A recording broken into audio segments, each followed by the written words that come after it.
ప్రభు నామంలో ముందు వచ్చిన మీ అందరికీ తెలియజేస్తున్నాను. దేవుడు గతించిన కాలం కూడా కాపాడి మరి ఒక పరిశుద్ధ దినమందు దేవుడు మనల్ని ఆయన సన్నిధిలో విలువ పెట్టినటువంటి విధానాన్ని బట్టి కూడా దేవుడిని శుద్ధిస్తూ దేవునికి కృతజ్ఞతాస్తుతుల్లో తెలియజేస్తూ ఉన్నాను. ఈ సమయంలో క్రీస్తు దేవత్వము అనేటువంటి అంశంలో క్రీస్తు యొక్క దేవత్వము లేక దైవత్వము అనేటువంటి అంశంలో మరి ఒక దేవత్వం కలిగినటువంటి వ్యక్తిలో ఉండవలసినటువంటి అర్హతలు రుజువులు, అంటే దేవత్వం అనగా దేవుడు అని సూచించేటువంటి పదం. దేవుడు అనేటువంటి పదాన్ని, దేవుడు అనేటువంటి ఆ పరిస్థితిని పరిచయం చేసేటువంటి పదం దేవత్వము. అలాగే క్రీస్తు దేవుడు అని ఎలా మనము అంగీకరించగలము, ఎలా మనము దేవుడుగా స్వీకరించగలము, దేవుడికి ఉండవలసినటువంటి లక్షణాలు, దేవునికి ఉండవలసినటువంటి యోగ్యతలు ఏంటి అనేటువంటి విషయాలను మనం చూసుకున్నాం. ఇందులో దేవుడు అనబడేటువంటి ఆయన సృష్టికి ముందు ఉన్నవాడై ఉండాలి అని మనం నేర్చుకున్నాం. తర్వాత కూడా ఆయన ఉండాలని మనం ఆలోచన చేశాం. అంటే దేవుడు ఉండవలసినటువంటి లక్షణము ఏంటి అంటే సృష్టికి ముందు ఉండాలి, ఆయనే మనం దేవుడుగా కొలవచ్చు. సృష్టి తర్వాత కూడా ఆయనే ఉండాలి కాబట్టి ఆయన దేవుడుగా మనం కొలవచ్చు. రెండవది పరిశుద్ధుడై ఉండాలి, పాపము లేనివాడై ఉండాలి. అలాగే నిందారహితుడై ఉండాలి, పాపం లేనివాడుగా ఉండాలి, పరిశుద్ధుడుగా ఉండాలి. మరి లోకంలో ఉన్నటువంటి సమస్త మనుషులను పరిశుద్ధపరిచేటువంటి వాడే దేవుని యొక్క లక్షణం. క్రీస్తును దేవుడు అనడానికి ఈ రెండు చాలా ప్రాముఖ్యమైనటువంటి విషయాలుగా మనం చూడవచ్చు. అయితే మూడవది నిత్య జీవం గలవాడే ఉండాలి. దేవుడు అనబడేటువంటి వాడు ఎలా ఉండాలి అంటే నిత్య జీవం కలిగినటువంటి వాడే ఉండాలి. ఈ విషయాలు మనము గత వారము మనం ఆలోచన చేశాం. ఈ సమయంలో రెండు పాయింట్లను, రెండు విషయాలను మనము ధ్యానం చేద్దాం. సమయం ఉంటే 3, 5, 6 కూడా మనం చూస్తున్నాం. 4వ పాయింట్ ఏంటి అని అంటే దేవుడు అనబడాలి అంటే మరణమును జయించేవాడే ఉండాలి. ఒకవేళ ఆయన చంపేసినా కూడా ఆయన తిరిగి లేపబడాలి.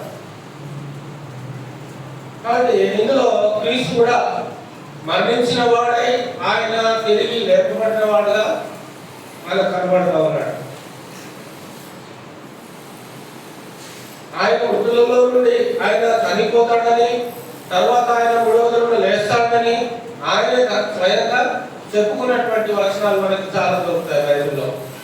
మత్తయి సువార్త 17వ అధ్యాయం 19వ వచనము, మత్తయి సువార్త 17వ అధ్యాయము 19వ వచనము.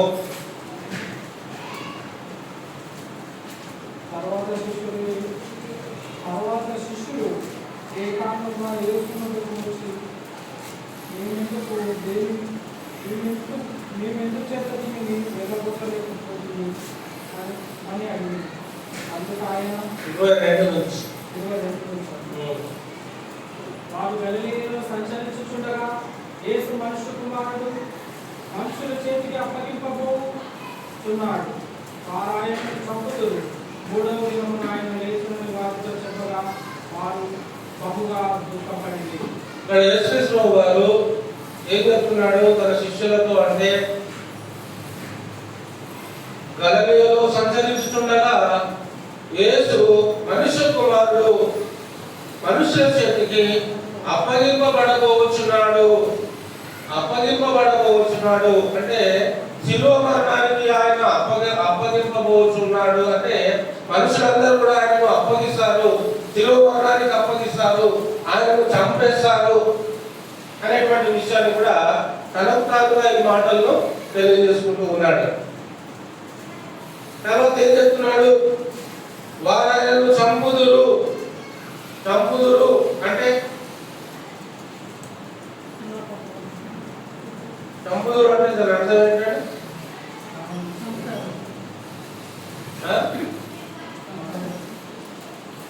ప్రాణం లేకుండా చేయడం.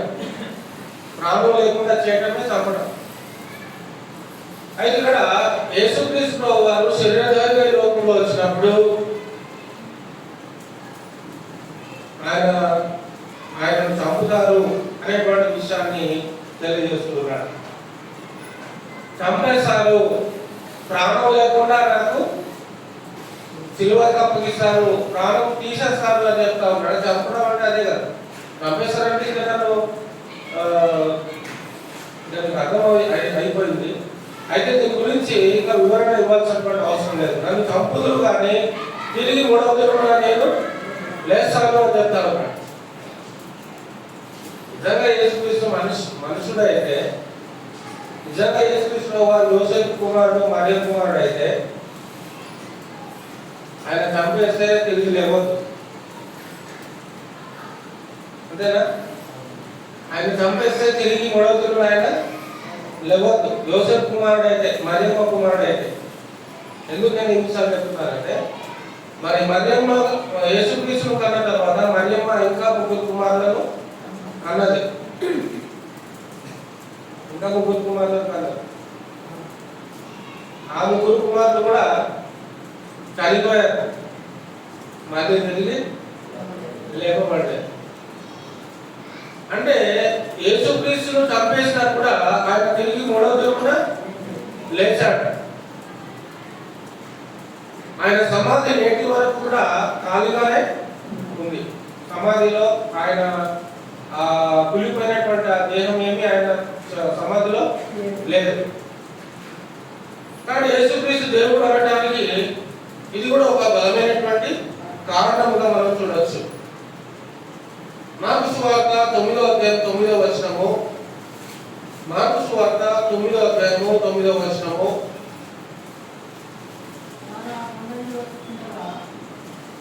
వారు ఆ కొండ దిగి వచ్చుచుండగా మనుష్య కుమారుడు మృతులలో నుండి లేచినప్పుడే గాని అంతకు ముందు మీరు చూసిన వాటిని ఎవరితోనూ చెప్పవద్దని ఆయన వారికి ఆజ్ఞాపించను. మృతులలో నుండి లేచుట అనగా ఏమిటో అని వారు ఒకరితో ఒకడు తర్కించుచు ఆ మాట మనస్సున ఉంచుకొనుడి. వారు ఏలియా ముందుగా రావలెనని శాస్త్రులు చెప్పుచున్నారే, ఇదేమని ఆయన అడిగిరి. అందుకు ఆయన ఏలియా ముందుగా వచ్చి సమస్తమును చక్కబెట్టునన్నమాట నిజమే. ఆయనను మనుష్య కుమారుడు అనేక శ్రమలు పడి తృణీకరింపబడవలెనని వ్రాయబడుటయేమి. ఏలియా వచ్చెననియు అతని గూర్చి వ్రాయబడిన ప్రకారము వారు తమకు ఇష్టం వచ్చినట్టు అతని ఎడల చేసిరనియు మీతో చెప్పుచున్నారని వారితో అనెను. తన గురించి తాను చెప్పుకుంటున్నాడు. వారికి వస్తున్నటువంటి అనుమానాలను, సందేహాలను తిరిగి దాని యొక్క వివరణను వారికి ఇస్తూ ఉన్నాడు. ఏలియా ఇది వరకే వచ్చాడు అంటూ ఉన్నాడు. మరి ఏలియా ఎక్కడ కనబడతాడు మనకి బైబిల్లో? ఏలియా మనకి బైబిల్ ఎక్కడ కనబడతాడు? రాజుల గ్రంథంలో కనబడుతూ ఉంటాడు. మరి కొత్త నిబంధనలో యేసుక్రీస్తు వారు మరి యొక్క తనను వెంబడించేటువంటి వారికి వస్తున్నటువంటి అనుమానాలు, సందేహాలు, ప్రవచనాత్మకమైనటువంటి విషయాలను బట్టి మరి వారు యేసుక్రీస్తును ఈ సందేహాన్ని అడుగుతూ ఉన్నారు. ఏలియా ఇది వరకే వస్తాడని చెప్పారు, మరి ఏలియా వచ్చాడా రాలేదా అని చెప్తూ ఉన్నాడు. యేసుక్రీస్తు చెప్పేటువంటి ఇంటెన్షన్ ఏంటంటే, నేను ఏలియా కంటే ముందున్న వాడను, నేను ఏలియా కంటే ముందున్న వాడను, అలాగే సమస్యమును చక్కబెట్టేటువంటి వాడను. చక్కబెట్టేటువంటి వాడు ఏలియా కాదు, చక్కబెట్టేటువంటి వాడిని నేను అని చెప్తా ఉన్నాడు. ఇక్కడ ఏలియా గురించి ప్రస్తావిస్తూ ఉన్నప్పుడు మరి ఆ దినములలో ఏలియా వచ్చాడా? యేసుక్రీస్తు కంటే ముందు ఏలియా వచ్చాడా? వచ్చాడు. వచ్చాడా? ఏ నామంలో వచ్చాడు? యోహాను అనేటువంటి నామంలో వచ్చాడు. ఏ నామంలో వచ్చాడు? యోహాను అనేటువంటి నామంలో వచ్చాడు. అతడు ఏలియా ఆత్మను కలిగినటువంటి వాడే వచ్చాడు.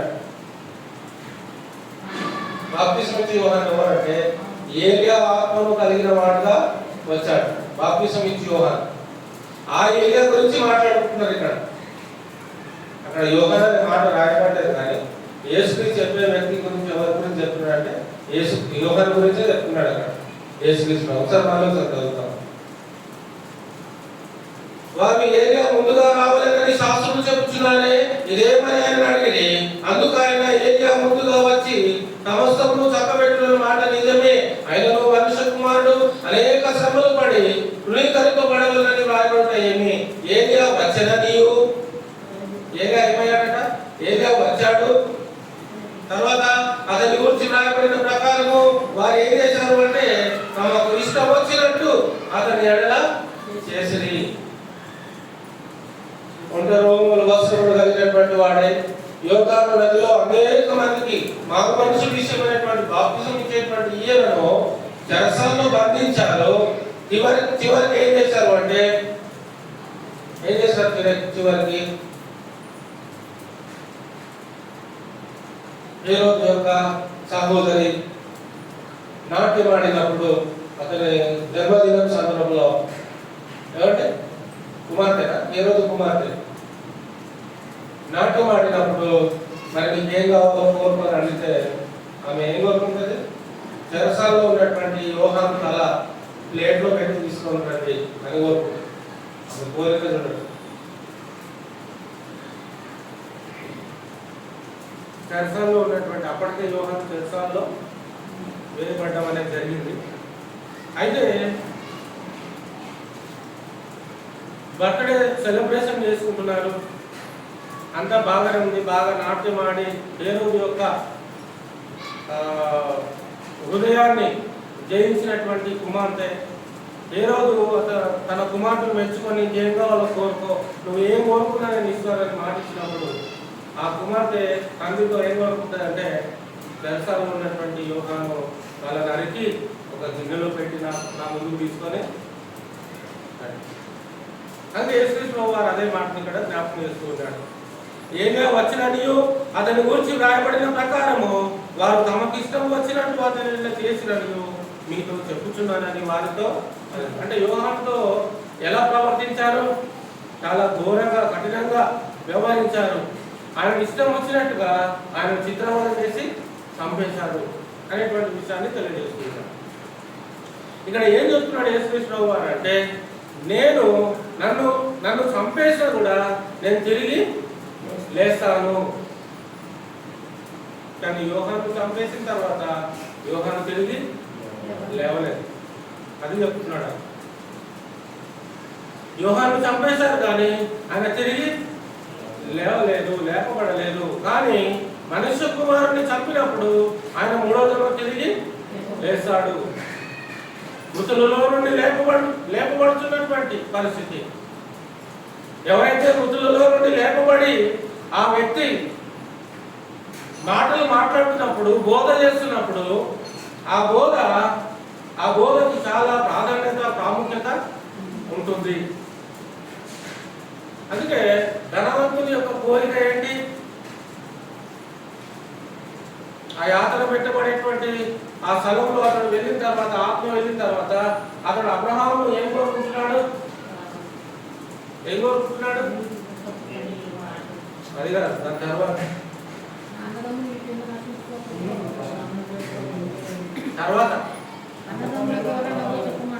మా అన్నదమ్ములు భూమి మీద ఉన్నారు, మృతులలో నుండి ఒకడు లేచి వాళ్ళకి సువార్త ప్రకటిస్తే వాళ్ళు నమ్ముతారేమో, దయచేసి పంపిరు అంటే మృతులలో అంటే చనిపోయినటువంటి వారిని లేపి సువార్తని ప్రకటింపజేయండి. నా అన్నదమ్ములు విని బాగుపడతారు, తమ మనస్సును మార్చుకుంటారు, నిజ దేవుని తెలుసుకుంటారు అని చెప్తా ఉంటారు. చూడండి ఒకసారి, అది లూకాసు సువార్త 15వ అధ్యాయం అనుకుంటా.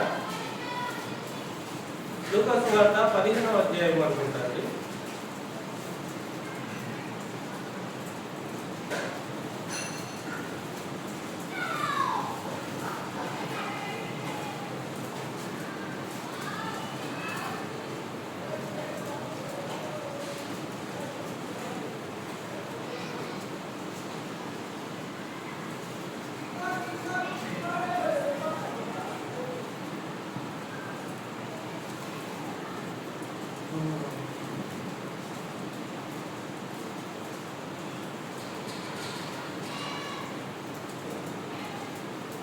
పదహారవ అధ్యాయం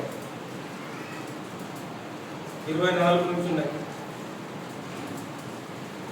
అబ్రహాము నా యందు కనికరపడి తన ప్రేమకు 27 నుంచి. అప్పుడు అతడు, తండ్రి, అలాగైతే నాకు 5 సహోదరులు ఉన్నారు. వారు ఈ వేదనకరమైన స్థలములకు రాకుండా వారికి సాక్ష్యం ఇచ్చుటకై నా తండ్రి ఇంటికి వారిని పంపవలెనని నిన్ను వేడుకొంచున్నారనెను. అందుకు అబ్రహాము, వారి యొద్ద మోషేయు ప్రవక్తలు ఉన్నారు, వారి మాటలు వినవలెనని అతనితో చెప్పగా, మరలా అతడు మాట్లాడుతున్నాడు ధనవంతుడు. అతడు, తండ్రి పేరు అబ్రహామా, అలా కొనవద్దు. మృతులలో నుండి ఒకడు వారి యొద్దకు వెళ్ళిన ఎడల వారు మారు మనసు పొందుదురని చెప్పారు. అంటే ఒక చనిపోయినటువంటి వాడు మృతులలో నుండి లేపబడి సువార్తను ప్రకటిస్తే ఎవరైనా కూడా నమ్ముతారు. అంతేనా? అంతేనా కాదా? నమ్మరా? చనిపోయి సమాధి చేయబడినటువంటి వాడు లేపబడి వచ్చి నీకు బోధ చేస్తుంటే నువ్వు నమ్మవా? అలా నమ్మడం గొప్పనా? అలా ఆ కార్యం జరగకపోయినా కూడా నమ్మడం గొప్పనా? ఏమండి? ఒకడు మృతులలో నుండి లేపబడి చెప్తే మారడం గొప్పనా? ఒకడు మృతులలో నుండి లేపబడకుండా తెలుసుకొని విశ్వసించి మారుమనసు పొంది పాప క్షమాపణ మీద బాప్సం పొందితే గొప్పనా?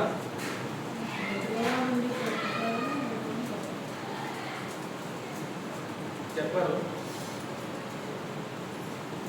ఈరోజు క్రైస్తవులు వాళ్ళకు మేలు జరిగితేనే, వాళ్ళకి ఏదైనా మేలు జరిగితేనే దేవునితో సంబంధాలు చాలా బలంగా పెట్టుకుంటూ ఉంటారు. మేలు జరగకపోతే,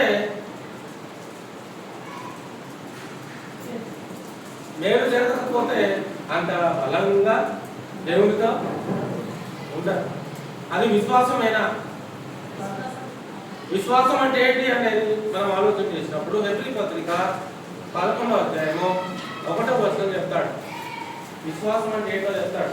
హెబ్రీ పత్రిక 1వ అధ్యాయము, హెబ్రీ పత్రిక 11వ అధ్యాయము 1వ వచనం 2వ వచనం. విశ్వాసం అంటే ఏంటి? విశ్వాసం అనున్నది నిరీక్షింపబడు వాటి యొక్క నిజ స్వరూపమును అదృశ్యమైనవి ఉన్నవరుటకు రుజువునై ఉన్నవి అన్నాడు. విశ్వాసము అనేది ఏంటి అన్నప్పుడు లేనిది ఉన్నట్టుగా నమ్మడం. ఇప్పుడు తోమ యేసుక్రీస్తు వారు మృతుల నుండి లేపబడిన తర్వాత తోమ అందరూ నమ్ముతున్నారు కానీ తోమ మాత్రము నమ్మడం లేదు. తోమ ఏమంటున్నాడు? నేను ఆయన యొక్క చేతి గాయములో నా వేలు పెడితే కానీ నేను నమ్మను. అప్పుడు యేసుక్రీస్తు వారు తను తాను కనపరుచుకున్నాడు. తోమా, నీ అవిశ్వాసము నిన్ను క్షీణింపజేస్తా ఉంది. నీ అవిశ్వాసము నిన్ను మరి భయంకరమైనటువంటి అవిశ్వాస విషయంలో నిన్ను అది సమాధి చేస్తుంది. కాబట్టి నీవు మృతుడవుగా ఉండక విశ్వాసం విషయంలో నీవు జీవం కలిగిన వాడవై ఉండాలి. అందుకే ఇదిగో నా గాయంలో నీ వేలు పెట్టి చూడు అని మన చేతులను ఆ యొక్క తోమ వైపు ఇచ్చినప్పుడు అతడు ఆ వేలుతో ఆ గాయంలో తాకి అప్పుడు ఆయన నిజంగానే యేసుక్రీస్తే అనేటువంటి ఆ విశ్వాసం అనేది అతనికి అప్పుడు యేసుక్రీస్తు ఏమంటాడు, చూచి నమ్మిన వాడి కంటే చూడక నమ్మినవాడు. ఇప్పుడు తోమ ధన్యుడా, మనం ధన్యుడా? విశ్వాసం అంటే అది అంతే కదా. యేసుక్రీస్తు మనం చూడలేదు, తోమ చూశాడు. యేసుక్రీస్తు ముఖాముఖిగా మనం మాట్లాడలేదు, తోమ మాట్లాడాడు. యేసుక్రీస్తు ఒక్కరోజు కూడా మనం గడపలేదు, తోమ 3.5 సంవత్సరాలు గడిపాడు. అతడు చనిపోయి మృతుల నుండి లేపబడినప్పుడు తోమ నమ్మలేదు, కానీ మనం తోమను కించపరచడం కాదు ఇక్కడ. తోమ ద్వారానే భారతదేశానికి రక్షణ వచ్చింది, అది గుర్తుపెట్టుకోవాలి కదా. తోమ ద్వారానే భారతదేశానికి ఏమవుతుంది, రక్షణ వచ్చింది. తోమ అవిశ్వాసం కలిగిన వాడని కాదు, తోమ విశ్వాసం కలిగిన వాడే. కానీ ఆ ఒక్క సందర్భంలోనే అతడు నమ్మడము వెనకంజ చేస్తాడు. కానీ తర్వాత నమ్మిన తర్వాత అతడు తన ప్రాణాన్ని దేవుని కోసము అర్పించే వరకు దేవుని పనిని చేస్తాడు. అది తోమ యొక్క విశ్వాసం.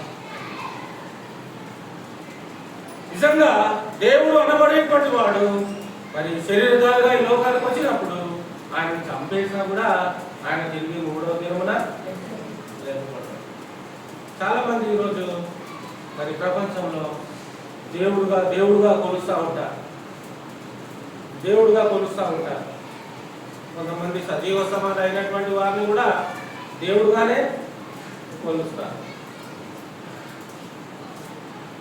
వాక్యానుసారంగా మనం వీళ్ళు గమనించినప్పుడు యేసుక్రీస్తు ప్రభువారిని శరీరధారిగా ఈ లోకంలో వచ్చినప్పుడు చంపినా కూడా ఆయన నేను మృతుల నుండి లేస్తాను అని చెప్పినటువంటి వాడు మన ప్రభు, మన రక్షకుడైనటువంటి క్రీస్తు వారు. లూకాసు వార్త క్షమించండి, లూకాసు వార్త 24వ అధ్యాయము 46వ వచనాన్ని మనం చూద్దాం. లూకాసు వార్త 24వ అధ్యాయము 46వ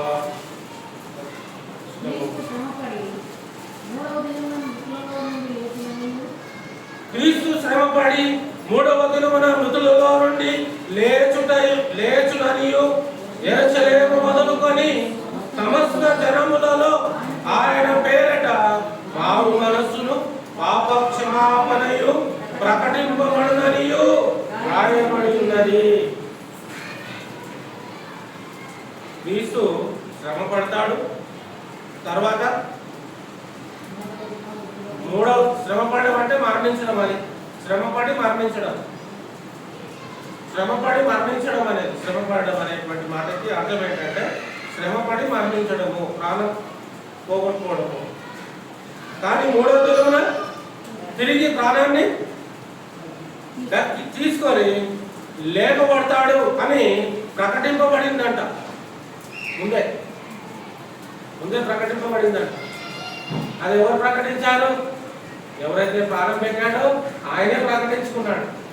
నన్ను చంపేస్తారు, నేను తిరిగి 3వ దినమున లేస్తాను అని తన యొక్క మరణాన్ని, తన యొక్క సమాధిని, తన యొక్క పునరుత్థానాన్ని తనకు తానే ప్రకటించుకున్నాడు ప్రవచనాత్మకంగా.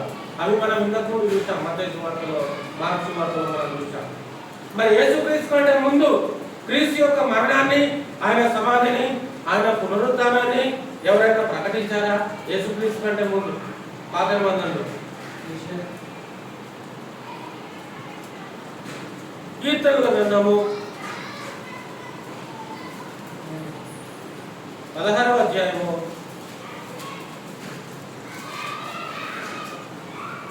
16వ అధ్యాయము. ఈ అధ్యాయాన్ని ఎవరు రాశారండి? అది గుర్తుపెట్టుకోవాలి. 16వ అధ్యాయం మొదటి నుంచి చివరి వరకు మనం చదవాలి. దేవా నీ శరణు వచ్చి ఉన్నాను, నన్ను కాపాడుము, నీవే ప్రభుడవు, నీకంటే నాకు క్షేమాధారం ఏదీ లేదని యెహోవాతో నేను మనవి చేయుదును. నేను ఇలాగను, భూమి మీద ఉన్న భక్తులే శ్రేష్ఠులు, వారు నాకు కేవలం ఇష్టలు. యెహోవాను విడిచి వేరొకరిని అనుసరించే వారికి శ్రమలు విస్తరించుడు. వారు అర్పించి రక్త పానీయార్పణములు నేను అర్పింపను, వారి పేరు నా పెదవులను ఎత్తను. యెహోవా నా స్వాస్థ్య భాగము, నా పానీయ భాగము, నీవే నా భాగమును కాపాడుచున్నావు. మనోహర స్థలములో నాకు పాలు ప్రాప్తించెను, శ్రేష్టమైన స్వాస్థ్యము నాకు కలిగెను. నాకు ఆలోచనకర్త అయిన యెహోవాను స్తుతించెదను. రాత్రి గడియలలో నా అంతరింద్రియము నాకు బోధించుచున్నది. సదాకాలం యెహోవా యందు నా గురి నిలుపుచున్నాను. ఆయన నా కుడి పార్శ్వమందు ఉన్నాడు. జాగ్రత్త గమనించండి. ఆయన నా కుడి పార్శ్వమందు ఉన్నాడు కనుక నేను కదల్చబడను. అందువలన నా హృదయం సంతోషించుచున్నది, నా ఆత్మ హర్షించుచున్నది, నా శరీరం కూడా సురక్షితముగా నివసించుచున్నది. ఎందుకనగా నీవు నా ఆత్మను పాతాళములో విడిచిపెట్టవు, నీ పరిశుద్ధిని కుళ్ళు పట్టనీయవు. జీవమార్గమును నీవు నాకు తెలియజేసదవు. నీ సన్నిధిని సంపూర్ణ సంతోషము కలదు, నీ కుడి చేతిలో నిత్యము సుఖములు కలవు. ఈ మాటలు దావీదు రాస్తున్నాడు క్రీస్తు రాకముందే. క్రీస్తు ఈ లోకంలో శరీరధారిగా జన్మించకముందే దావీదు పరిశుద్ధాత్మ పూర్ణుడై క్రీస్తు యొక్క మరణాన్ని, సమాధిని, పునరుత్థానాన్ని ప్రకటిస్తూ ఉన్నాడు దావీదు. అంటే క్రీస్తు శరీరధారిగా రాకముందు దావీదు క్రీస్తు యొక్క మరణాన్ని, సమాధిని, పునరుత్థానాన్ని ప్రకటించాడు. దావీదు తర్వాత ఇంకెవరైనా ప్రకటించారంటే యెషయా గారు కూడా ప్రకటించారు. యెషయా గ్రంథం 53వ అధ్యాయంలో మొత్తం ఆ అధ్యాయం మొత్తం కూడా ఆయన ఎంత ఆవేదన పొందాడో, ఎంత శిక్షను ఆయన అనుభవించాడు అనేది ఆ యెషయా గ్రంథకర్త తన యొక్క గ్రంథంలో 53వ అధ్యాయంలో మొదటి నుంచి చివరి వరకు రాస్తా ఉంటాడు. ఇలా చెప్పుకుంటూ పోతే పితరులు కానీ, ప్రవక్తలు కానీ, యాజకులు కానీ, ప్రధాన యాజకులు కానీ ఎవరైనా కూడా పాత నిబంధన మొత్తము ఒక్క మాటలో చెప్పాలంటే క్రీస్తు రాబోతున్నాడు, క్రీస్తు ఈ లోకానికి రాబోతున్నాడు అని చెప్పేటువంటి సందేశమే పాత నిబంధన చెప్తున్నటువంటి వివరణ. ఆదాము మొదలుకొని మలాకి వరకు కూడా క్రీస్తు రాబోతూ ఉన్నాడు అనేటువంటి సందేశాన్ని ప్రతి రాసినటువంటి గ్రంథకర్తలు క్రీస్తు యొక్క రాకడను తెలియజేస్తూ వచ్చారు. ఎందుకు నేను ఈ విషయాలు చెప్తున్నానంటే క్రీస్తు దేవుడు కాకపోతే ఇన్నిసార్లు చెప్పాల్సినటువంటి అవసరం లేదు, అంతే కదా. దేవుడు కాకపోతే మరి ఆయన గురించి ప్రతి గ్రంథకర్త ఆదికాండము రచించినటువంటి మోషే నుండి మలాకి వరకు కూడా, అలాగే మత్తయి సువార్త నుండి యోహాను పత్రిక వరకు కూడా, ప్రకటన గ్రంథం వరకు కూడా రాసినటువంటి వీళ్ళంతా కూడా క్రీస్తును ఏం చూపిస్తా ఉన్నారు అంటే, క్రీస్తును ఎలా చూపిస్తున్నారు అంటే వాక్యములు బట్టి ఆయన సాక్షాత్తు దేవుడు అని చూపిస్తా ఉన్నారు. ఒక దేవుడికి ఉండవలసినటువంటి గుణ లక్షణంలో క్రీస్తుకి సమృద్ధిగా ఉన్నాయి. అందుకే ఇందాక పోయిన ద్వారా మనం చూసాం 2వ అధ్యాయం కొలస్సీ పత్రికలో, కొలస్సీ 2వ అధ్యాయం మర్చిపోవద్దు. కొలస్సీ పత్రిక 2వ అధ్యాయము 9 నుండి 12 వచనంలో అక్కడ ఏం రాయబడింది? ఏలనగా దేవత్వము యొక్క సర్వ పరిపూర్ణత శరీరముగా క్రీస్తునందు నివసించుచున్నది. దేవత్వం యొక్క సర్వ పరిపూర్ణత ఎవరిలో ఉందట? క్రీస్తునందు నివసించుచున్నది. అంటే క్రీస్తు శరీరధారిగా మనుష్య కుమారుడు మాత్రమే కాదు, ఆయన దేవత్వం కలిగినటువంటి వాడే దేవుడుగా ఈ లోకంలో ఆయన తను తాను వ్యక్తపరుచుకున్నాడు, కనపరుచుకున్నాడు.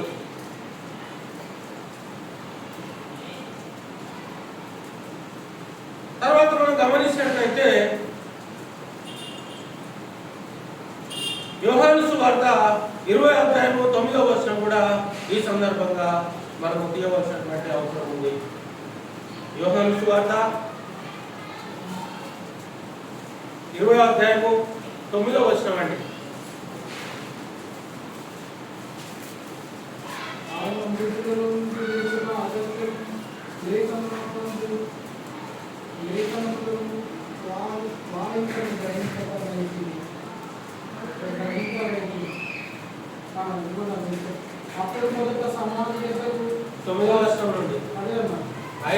ఆయన మృతులలో నుండి లేచుట అగత్యమను లేఖనము వారింకను గ్రహింపరైరి. 20వ వచనము 9వ వచనం చూస్తే, అప్పుడు మొదట సమాధి వద్దకు వచ్చిన ఆ శిష్యుడు లోపలికి పోయి చూచి నమ్మెను. అంటే క్రీస్తు మృతులలో నుండి లేపబడిన తర్వాత మరి అక్కడ వచ్చినటువంటి స్త్రీలు కానీ అక్కడ వచ్చినటువంటి శిష్యులు కానీ మరి మొదట వారు నమ్మని వారుగానే ఉన్నారు. తర్వాత ఒక శిష్యుడు లోపలికి వెళ్ళినప్పుడు సీమోను పేతురు అతని వెంబడి వచ్చి, ఇద్దరు శిష్యులు మరి ఆ సమాధి వద్దకు వచ్చినప్పుడు మరి సమాధి తెరవబడి ఉండుట, ఆ పొరలింపబడినటువంటి రాయి పక్కకు జరిగి ఉండుట అనేది వారు అక్కడ గమనించారు.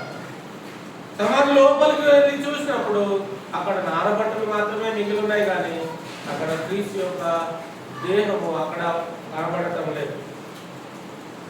అప్పుడు వారు నమ్మారు, నిజంగా క్రీస్తు తాను చెప్పినట్టే మృతులలో నుండి లేపబడ్డాడు అని యేసుక్రీస్తు ముందుగా వారికి తెలియజేసినటువంటి సమాచారము వారికి తెలియపరచబడినప్పటికీ కూడా వారు కన్నులతో చూస్తున్నారు, కానీ అక్కడ వారికి ఆ గ్రహింపు అనేది రావట్లేదు. ఏ గ్రహింపు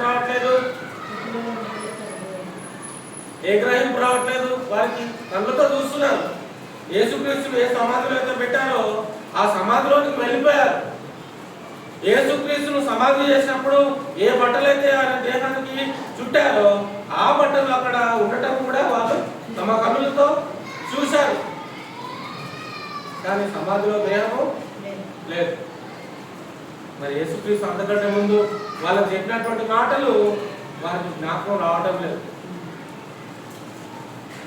పోయినారు చెప్పినటువంటి మాటలే ఈరోజు మనకి జ్ఞాపకం రావటం లేదు, అంతే కదా. పోయినారు చెప్పినటువంటి పాఠమే మనకి జ్ఞాపకం రాదు. మరి 3.5 సంవత్సరాలు యేసుక్రీస్తు వారికి చెప్పిన మాటలు అంత గుర్తు పెట్టుకుంటారా వాళ్ళు? అప్పుడంటే ఫోన్లు లేవు, ల్యాప్టాప్లు లేవు, కంప్యూటర్లు లేవు కాబట్టి కష్టము. మరి ఇప్పుడైతే పరిస్థితి ఇప్పుడున్నాయా గుర్తు పెట్టుకోవడానికి? అప్పుడంటే ఫోన్లు లేవు, ల్యాప్టాప్లు లేవు, ఏం లేవు, గుర్తు పెట్టుకున్నామంటే. మరి ఇప్పుడు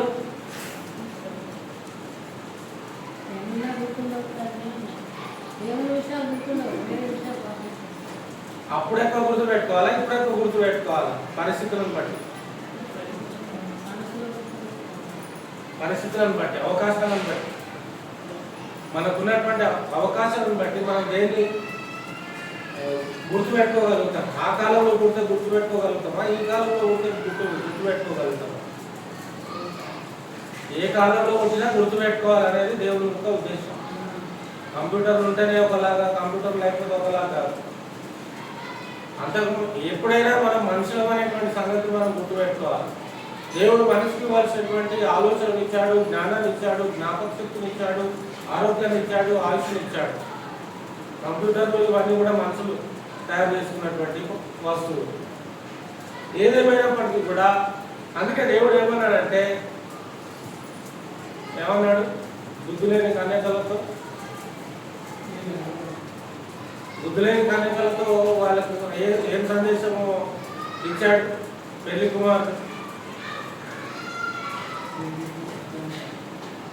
కుమారుడు బుద్ధి లేని కన్యకలతో ఏం సందేశాన్ని ఇచ్చాడు? నీకు బుద్ధి లేదు అనే సందేశాన్ని ఇచ్చాడు, అంతే కదా. ఒక మాటలో చెప్పాలంటే అంతే. దాని గురించి చేయాల్సిన అవసరం లేదు. ఏం లేదు? ఎందుకు లేదు బుద్ధి? దేనిని బట్టి లేదు బుద్ధి? వారికి దివిటీలు ఉన్నాయి కానీ దివిటీలలో ఉండవలసినటువంటి నూనె లేదు. ఇక్కడ దివిటీ అంటే మన హృదయము, నూనె అంటే దేవుని వాక్యము. మన హృదయంలో దేవుని వాక్యమును మనం భద్రపరచుకోకపోతే దేవుని దృష్టిలో మనము కూడా బుద్ధి లేని వాళ్ళమే, అంతే కదా. కాబట్టి దేవుని దృష్టిలో మనం బుద్ధి గల వారమని దేవుడు సాక్ష్యం ఇవ్వాలి అంటే మన దివిటీలో అంటే మన హృదయంలో ఉన్నటువంటి పరిస్థితి వాక్యం అనేటువంటి నూనె సమృద్ధిగా ఉండేటట్టుగా మనం చూసుకోవాలి. చెప్పబడుతున్నటువంటి వాక్యము మనలో నాటబడినప్పుడు, చెప్పబడుతున్నటువంటి వాక్యము మనలో స్థిరపరచబడుతున్నప్పుడు, చెప్పబడుతున్నటువంటి వాక్యము మన హృదయంలో నింపుకుంటున్నప్పుడు ఆ వాక్యమే మనల్ని ఏం చేస్తుంది అంటే దేవుని కొరకు నడిచేలా ఆ వాక్యమే మనకి సహాయము. వాక్యమే నీలో లేకపోతే నువ్వు దేవుని కొరకు జీవించలేవు, దేవుని కొరకు నువ్వు బ్రతకలేవు, దేవుని కార్యాలను చేసేటువంటి విషయంలో నువ్వు ముందుకి వెళ్ళలేవు. అందుకే దుష్టుల మార్గంలో నడవక, పాపుల మార్గం నిలవక, అపహాసమును కూర్చుండక యెహోవా ధర్మశాస్త్రమందు ఆనందించు దివారాత్రులు దానిని ధ్యానించువాడు ధన్యుడు. అతడు ఎలా ఉంటాడు అన్నప్పుడు నీటి కాలువల యోరను నాటబడినదై ఆకు వాడక, వాడిపోక, మరణించక, కృంగిపోక, నలిగిపోక తన కాలమందు ఫలమిచ్చేటువంటి చెట్టులాగా ఫలమిచ్చేటువంటి చెట్టు ఎలా అవుతుంది అంటే నీటి కాలువల యొక్క ఉన్నప్పుడే. నీటి కాలువలు కూడా ఇక్కడ దేవుని వాక్యంతో అక్కడ పోలుస్తూ ఉన్నాడు. దేవుని యొక్క గ్రంథమును అక్కడ వాక్యములు ఆ నీటి ద్వారా అక్కడ పోలుస్తూ ఉన్నాడు. కాబట్టి యేసుక్రీస్తు వారు సమరయ స్త్రీతో ఒక మాట మాట్లాడుతూ ఉంటాడు. యేసుక్రీస్తు వారు యాకోబు బావి దగ్గరికి వచ్చినటువంటి ఒక సమరయ స్త్రీ నీళ్లు చేసుకుంటున్నప్పుడు యేసుక్రీస్తు వారు ఆమెను ఒక మాట అడుగుతాడు. ఏం మాట అడుగుతాడండి? దాహమునకి నీళ్లు అడుగుతాడు. ఆ తర్వాత ఇక వారిద్దరికి సంభాషణ అవుతున్నప్పుడు ఆ సంభాషణలో ఆయన ఏమంటాడంటే, నీవు ఈ బావిలో నీళ్లు తాగినప్పుడు నీకు మరలా దాహము అవుతుంది, కానీ నేనిచ్చే నీళ్లు తాగితే నీకు మరలా దాహము అవ్వదు. క్రీస్తులో దేవత్వము అనేటువంటి లక్ష్యం లేకపోతే ఈ మాట ఆయన ఎలా అనగలుగుతాడు? ఆయన దేవుడు కాకపోతే ఈ మాట ఆయన ఎలా అనగలుగుతాడు? అందుకే యోహాను సువార్త 4వ అధ్యాయంలో మనం ఆలోచన చేస్తున్నప్పుడు ఈ నీళ్లు త్రాగు ప్రతివాడు మరలా తప్పికొనును. ఎన్నో వచనం అది? 4వ. ఈ నీళ్లు త్రాగు ప్రతివాడు మరలా తప్పికొనును. నేనిచ్చు నీళ్లు, నేనిచ్చు అంటే ఎవరిచ్చే నీళ్లు? నేనిచ్చు అనే దగ్గర క్రీస్తు ఇచ్చే నీళ్లు అని పెట్టుకోండి. క్రీస్తు అని పెట్టుకోండి. క్రీస్తు ఇచ్చేటువంటి నీళ్లు త్రాగువాడు ఎప్పుడును, క్రీస్తు ఇచ్చేటువంటి నీళ్లు త్రాగువాడు ఎప్పుడును తప్పికొనడు. ఇంకా ఏం చేస్తున్నాడు? నేను వానికి ఇచ్చు నీళ్లు, నేను అంటే క్రీస్తు. క్రీస్తు ఎవరికైతే నీళ్ళని ఇస్తాడో ఆ నీళ్లు నిత్య జీవమునకై, నిత్య జీవమునకై వారిలో ఊరెడి నీటి బుగ్గగా ఉండునని ఆమెతో చెప్పాను. నీటి బుగ్గగా, ఊరెడి నీటి బుగ్గ, ఊరెడి నీటి బుగ్గ ఎప్పుడైనా చూసారా? ఊరెడి నీటి బుగ్గ, నీళ్లు ఊరేటువంటి స్థలం ఎప్పుడైనా చూసారా మీరు?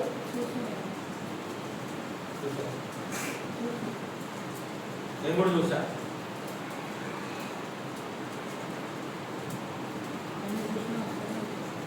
ఎన్ని నీళ్లు బయటకు తీసినా కూడా మరలో ఒక 2-3 గంటల తర్వాత వీళ్ళు మళ్ళా అది లెవెల్ మొత్తం ఖాళీ చేసినా కూడా మళ్ళీ కొంచెం సేపు అయినా నువ్వు వెళ్ళు, మళ్ళీ అక్కడ సమృద్ధి కలిగినటువంటి పరిస్థితి. అందుకే దావీదు ఏమంటాడంటే యెహోవా నా కాపరి, యెహోవా నా కాపరి, యెహోవా నా కాపరిగా ఉన్నప్పుడు నాకు ఏమి కలగదు, తక్కువ ఏమి కలగదు. నాకు అన్ని దేవుడు ఎక్కువగానే ఇస్తాడు. నేను అనుకున్న దానికంటే దేవుడు నన్ను ఎక్కువగా ఆశీర్వదిస్తాడు. ఆ ఆశీర్వాదం ఊరికేనే రాదు. యెహోవా ఆయన కాపరిగా ఉంటేనే ఆశీర్వాదం. యెహోవా ఆయన కాపరిగా ఎప్పుడు ఉంటాడు? నీవు యెహోవా దగ్గరికి రావాలి. నీవు యెహోవా మాటల్ని నీ హృదయంలో నాటుకోవాలి. ఆయన ఇచ్చేటువంటి నీళ్ళను నీవు భద్రపరచుకోవాలి. అప్పుడే ఈ ఆశీర్వాదము అలాంటి వారికి వస్తుంది. ఆయన దేవుడు కాకపోతే నేను ఇచ్చే నీళ్ళు త్రాగువాడు మరి ఎప్పటికీ తప్పికొనడు అనే మాట అనే అర్హత యోగ్యత ఉండదని. ఎందుకు ఉండదంటే ఆయన దేవుడు కాకపోతే. ఆయన దేవుడు కాబట్టే ఆ మాట ఆయన అంటున్నాడు. నేను ఇచ్చే నీళ్ళు త్రాగువాడు మరలా తప్పికొనడు. ఇంకా ఏం చేస్తుంది? వానిలో ఊరడి నీటి బుగ్గగా ఉంటది. ఇష్మాయేలు మరి తన తల్లితో అబ్రహాం యొక్క కుటుంబాన్ని విడిచిపెట్టి వేరే ప్రాంతానికి బయలుదేరినప్పుడు మార్గ మధ్యలో వారికి దాహము, కుమారుడికి ఇష్మాయేలుకి దాహము అవుతుంది. దాహం అవుతున్నప్పుడు తల్లి ఏమీ చేయలేనటువంటి పరిస్థితి. చుట్టూ ఏముంది? చుట్టూ ఎడారి, చుట్టూ అంతా ఎడారి. ఎడారిలో నీళ్ళు తీసుకొని రావాలంటే అది అసంభవం. ఏమండి? ఎడారిలో నీళ్ళు తీసుకొని రావాలంటే అది సాధ్యమయ్యే పని కాదు. అలాంటి పరిస్థితుల్లో మరి ఆమె ఇష్మాయేలు తల్లి యెహోవాకు ప్రార్థన చేస్తుంది. ఎందుకంటే దాహంతో ఉన్నప్పుడు దప్పిక తీసేటువంటి వాడు ఆయన. ఎవరిని నమ్మాలో, ఎవరైతే సహాయం చేస్తారో ఆయననే నమ్మింది, ఆయనకే ప్రార్థన చేసింది. ఒకవేళ ఆ తల్లి యెహోవాకు ప్రార్థన చేయకుండా ఇంకా వేరే దైవానికి కనుక ప్రార్థన చేస్తుంటే వాళ్ళిద్దరూ అక్కడనే సమాధి అయిపోయేవారు. కానీ దేవుడి ఉద్దేశం అది కాదు. దేవుడు వారిని సంపాదన అనుకోలేదు. దేవుడు వారిని దీవించాలని అనుకున్నాడు. ఇస్మాయిల్ కూడా దేవుడు దీవించాడు, ఆశీర్వదించాడు. చెప్పాలనుకుంటున్నటువంటి విషయం ఏంటంటే ఎప్పుడైతే దేవుడు ఆ తల్లి ప్రార్థన చేసినప్పుడు అక్కడ ఆ స్థలంలోనే వారికి అక్కడ నీటి బుగ్గను దేవుడు వారి కోసము చూపించాడు. అక్కడ వారి దాహాన్ని తీర్చుకున్నారు, దేవుడిని స్తుతించారు. దేవుడు మన జీవితాల్లో చేసేటువంటి మేలు విషయమై మనం తిరిగి ఆయనకు కృతజ్ఞత చెల్లించేటువంటి పరిస్థితి విశ్వాసిగా మనలో అందరిలో ఖచ్చితంగా ఉండాలి. కృతజ్ఞత భావం అనేది మనం దేవుని ఎడల కనపరిచేటువంటి వారిలో మనం ఉండాలి. దేవుడు అనబడేటువంటి వాడు చంపేసినా కూడా తిరిగి లేవాలి. అంటే ఆయన మాటలో జీవం ఉంది, ఆయన మాటలో జీవం ఉంది, ఆయనలో జీవం ఉంది. ఆ జీవం మనకి వెలుగై ఉంది. ఇంకా నీటి బుగ్గగా, ఊరడి నీటి బుగ్గగా ఆయన మాట మనలో పనిచేయాలి. అంటే మనల్ని మనము ఆయన వాక్యానికి మనం అప్పచెప్పుకోవాల్సినటువంటి బాధ్యత అవసరం అనేది మనకి ఉంటుంది. మరణమును జయించేటువంటి పరిస్థితి, మరణమును జయించేటువంటి పరిస్థితి క్రీస్తు తనకు తానుగా కలిగి ఉన్నటువంటి వాడుగా మనం చూస్తా ఉన్నాం. అపోస్తల కార్యము 3వ అధ్యాయము 15వ వచనము చూద్దాము. అపోస్తల కార్యములు 3వ అధ్యాయము 15వ వచనము. మీరు దేవాధిపతిని చంపించి కానీ దేవుడు ఆయనను మృతులలో నుండి లేపాడు, అందుకు మేము సాక్షులము. అపోస్తల కార్యం 3వ అధ్యాయం 15వ వచనంలో పేతురు ప్రసంగము మనం చూస్తా ఉన్నాం. పేతురు మరియు యోహాను మరియు ఇతర శిష్యులు క్రీస్తుని గురించి ప్రకటిస్తూ ఉంటారు. ఏం ప్రకటిస్తున్నారు? 15వ వచనంలో మీరు జీవాధిపతిని గమనించండి. జీవాధిపతిని చంపింది మామూలు వ్యక్తిని కాదు, చంపబడింది సాధారణమైనటువంటి మనుష్య కుమారుడు మాత్రమే కాదు, సాక్షాత్తు ఆయన జీవాధిపతి.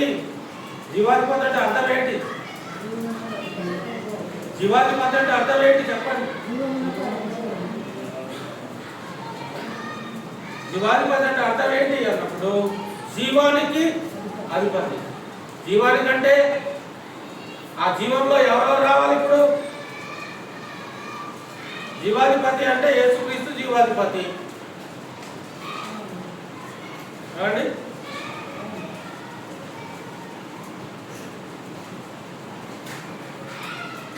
ఇప్పుడు ఇలా జీవాధిపతి అంటే యేసుక్రీస్తు. మరి ఇప్పుడు జీవాధిపతి అంటే ఇందులో ఎవరెవరు వస్తారు? దేనికి అధిపతి? జీవానికి అధిపతి. అంటే ఇప్పుడు ఎవరెవరు రావాలి జీవంలో? ఎవరెవరు వస్తారంటే సమస్త సృష్టి వస్తుంది. సమస్త సృష్టి. నువ్వు భూమి తీసుకో, ఆకాశం తీసుకో, సూర్యుడు తీసుకో, నక్షత్రాలను తీసుకో, మేఘాలను తీసుకో, నీళ్ళను తీసుకో, అగ్నిని తీసుకో, గాలిని తీసుకో, అలాగే భూమి మీద ఉన్నటువంటి జంతువులను తీసుకో, సముద్రంలో ఉన్నటువంటి జీవరాశులను తీసుకో, భూమి మీద బ్రతికేటువంటి మనుషులను తీసుకో, జంతువులను తీసుకో, పురుగులను తీసుకో, జీవంతో ఉన్నటువంటి ప్రతిదీ కూడా ఆ అధిపతి కిందకే వస్తాయి.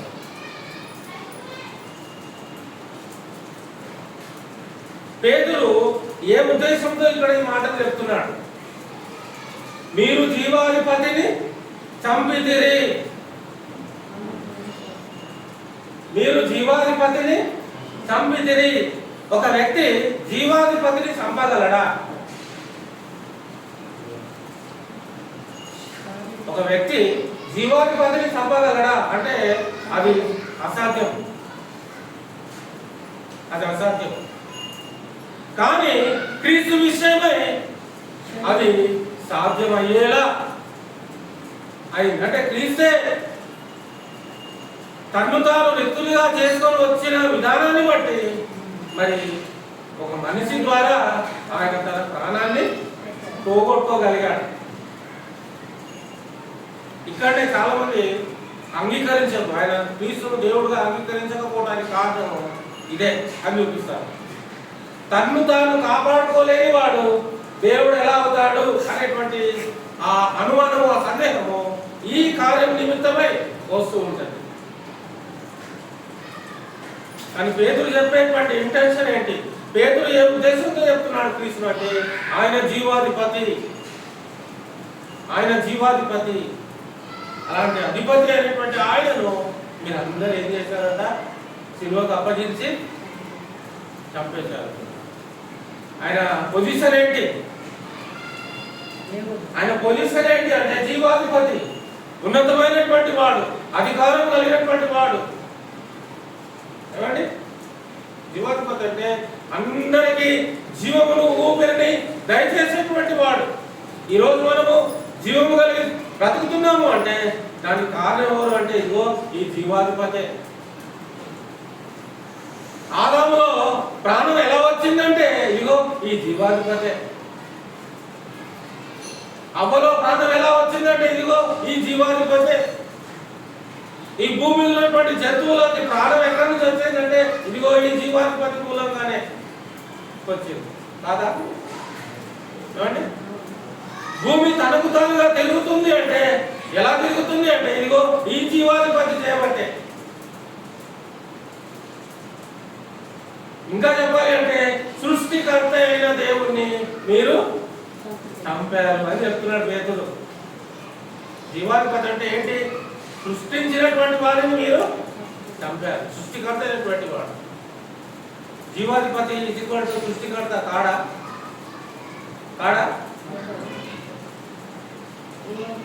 ఏమండి? జీవాధిపతి ఈజ్పాటు సృష్టికర్త కాదంటారా? అవునంటారా?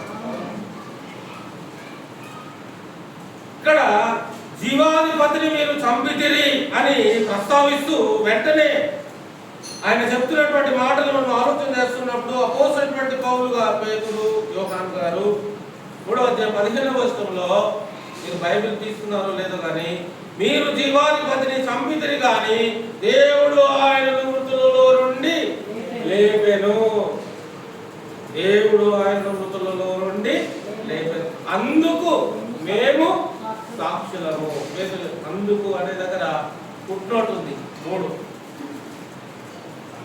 ఫుట్నోట్ ఉంది. అందుకు అంటే ఆయనకు, ఆయనకంటే ఎవరికి? క్రీస్తుకి. క్రీస్తుకి సాక్షులు అంటే వీళ్ళు ఎవరు? పేతురు, యోహాను, అపోస్తలులు. ఆయనకే సాక్షులు అవ్వాలా? ఆయనకే సాక్షులు అవ్వాలంటే అవును, ఆయనకే సాక్షులు అవ్వాలి. ఎందుకు ఆయనకు సాక్షులు అవ్వాలంటే ఆయన నీ కోసం నా కోసం ప్రాణము పెట్టాడు కాబట్టి. అందుకే యేసుక్రీస్తు ఏమంటాడంటే, మీరు భూదిగంతములకు వెళ్ళి నాకు సాక్షులై ఉండండి, నాకు సాక్షులై ఉండండి అంటాడు. అంటే క్రీస్తు యొక్క సాక్షులు ఎవరికి సాక్షులు? దేవునికి సాక్షులు. క్రీస్తును చంపుతున్నటువంటి వాడు ఎవరిని చంపుతున్నటువంటి వాడు అవుతున్నాడు? జీవాధిపతిని చంపుతున్నటువంటి వాడు అవుతున్నాడు. అందుకే దేవుడు ఏం చేశాడు అంటే, ఆయన మృతులలో నుండి, తండ్రి అయినటువంటి దేవుడు మృతులలో నుండి, దేవుడు అంటే ముగ్గురు వస్తారని చెప్తున్నాం. తండ్రి వస్తాడు, కుమారుడు వస్తాడు, పరిశుద్ధాత్మ వస్తాడు. కుమారుడు క్రీస్తు ఈ లోకానికి వచ్చాడు. ఆయన ఏం చేశారు? లోకం అంటే శిలువకు అప్పగించి చంపేసినప్పుడు తండ్రి అయినటువంటి దేవుడు ఆ మృతులలో నుండి ఆయనని, వాళ్ళ కమిట్మెంట్ అలా ఉంది, వాళ్ళ ఆలోచన ప్రణాళిక, దేవుడి యొక్క ప్రణాళికలో క్రీస్తు మన కోసం ఇలాగ రావాలి, తన ప్రాణం పెట్టాలి, మనకు విమోచన ఇవ్వాలి, ఆయన ద్వారానే మనకి విమోచన, రక్షణ, నిత్యజీవం అనేది ఆయన ద్వారానే రావాలని జగత్తు పునాది వేయబడక మునిపే దేవుడు ప్రేమలో క్రీస్తులో మనల్ని ఆయన ఏర్పాటు చేస్తున్నాడు. ఎఫెసీయుల పత్రిక 1వ అధ్యాయము 1 నుంచి 4-5 వచనాల్లో మనం అది చూడగలుగుతాం. ఎఫెసీయుల పత్రిక 1వ అధ్యాయము 1 నుంచి 7 వచనాలు. దేవుని చిత్తము యేసుక్రీస్తు అపోస్తలుడైన పౌలు ఎఫెసీయులకు 3వ వచనం నుంచి చదువుదాం. మన ప్రభు అయిన యేసుక్రీస్తు యొక్క తండ్రి యొక్క దేవుడు స్తుతింపబడును గాక. ఆయన క్రీస్తునందు పరలోక విషయములలో ఆత్మ సంబంధమైన ప్రతి ఆశీర్వాదమును మనకు అనుగ్రహించెను. ఎట్లనగా తన ప్రియునియందు అంటే క్రీస్తునందు, తండ్రి అయినటువంటి దేవుడు క్రీస్తునందు ఏం చేస్తున్నాడు? ఉచితముగా మనకు అనుగ్రహించిన తన కృపామహిమకు కీర్తి కలుగునట్లు, తన కృపామహిమకు కీర్తి కలుగునట్లు తన చిత్త ప్రకారమైన దయా సంకల్పం చొప్పున, అంటే ఇది దేవుని చిత్తానుసారముగా ఆయన సంకల్పంలో నుండి వచ్చినటువంటి ఆలోచన ఏంటి అంటే, పరలోక సంబంధమైనటువంటి ప్రతి ఆశీర్వాదము మనం స్వతంత్రించుకోవాలి. యేసుక్రీస్తు ద్వారా తనకు కుమారులుగా స్వీకరించుటకై మనలను ముందుగా తన కోసము నిర్ణయించుకొని, మనము తన ఎదుట పరిశుద్ధులమును నిర్దోషములై ఉండవలెనని జగత్తు పునాది వేయబడక మునుపే ప్రేమ చేత ఆయన క్రీస్తులో మనలను ఏర్పరచుకొనెను. జగత్తు పునాది వేయబడక మునుపే ఎవరిలో ఏర్పరచుకున్నాడట? మనల్ని క్రీస్తులో ఏర్పరచు. క్రీస్తు యొక్క దేవత్వంలో, క్రీస్తులో కనుక మనం లేకపోయినట్లయితే దేవత్వానికి సంబంధించినటువంటి ఏ ఆశీర్వాదానికి కూడా మనము పాత్రలము కాలేము. మన ఆత్మీయ జీవితము, మన ఆత్మీయ నడక, మన ఆత్మీయ ప్రేరణ క్రీస్తును హత్తుకొనినటువంటి విధంగా, క్రీస్తును ధరించుకొనినటువంటి విధంగా, క్రీస్తు యొక్క సహవాసంలో నిలిచి ఉన్నటువంటి విధంగా, ఆయన యొక్క సంఘంలో నిలిచి ఉన్నటువంటి విధంగా మన ఆత్మీయ జీవితాన్ని మనము బలపరచుకోవాల్సినటువంటి అవసరము ఉంది. క్రీస్తు లేకుండా మన ఆత్మీయ జీవితము సున్నా. క్రీస్తు లేకుండా మన ఆత్మీయ జీవితం ఏంటండి? 100కి ఎంత ఇవ్వచ్చు పాయింట్స్? మన ఆత్మీయ జీవితము క్రీస్తు లేకుండా ఎంత శాతం ఉంది చెప్పండి? 0. ఇప్పుడు నన్ను అడిగితే ఆ 0 కూడా లేదన్నమాట. ఎందుకంటే ఆ 0 ఒకటి దగ్గర పోతే విలువ వస్తుంది దాన్ని కదా.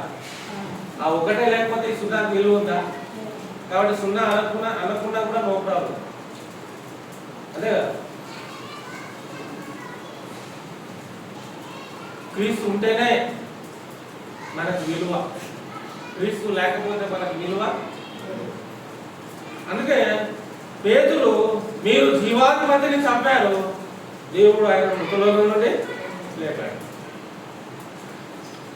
దేవుడు ఉండబడినటువంటి వాడు చనిపోయినా కూడా, అంటే ఆయన శరీరానికి వచ్చినందుకు చనిపోవాల్సి వచ్చింది, అంతేగాని ఏదో చంపేసి ఆయన చనిపోవడం అట్లా కాదు.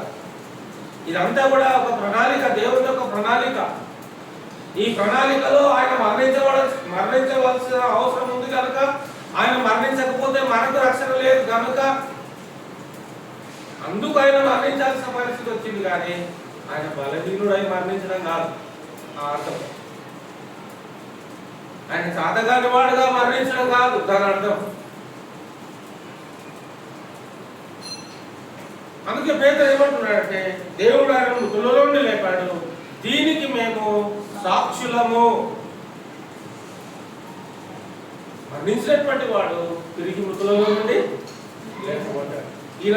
ఈయన సామాన్యమైనటువంటి మనిషి కాదు. ఈయన ఎవరు అంటే సాక్షాత్తు జీవాది జీవము కలిగినటువంటి వాడు, జీవింపజేసేటువంటి వాడు, సృష్టికర్త అయినటువంటి వాడు. ప్రకటన గ్రంథం 1:5 చూద్దాం. తర్వాత ఇంకొక పాయింట్ కూడా ఉంది,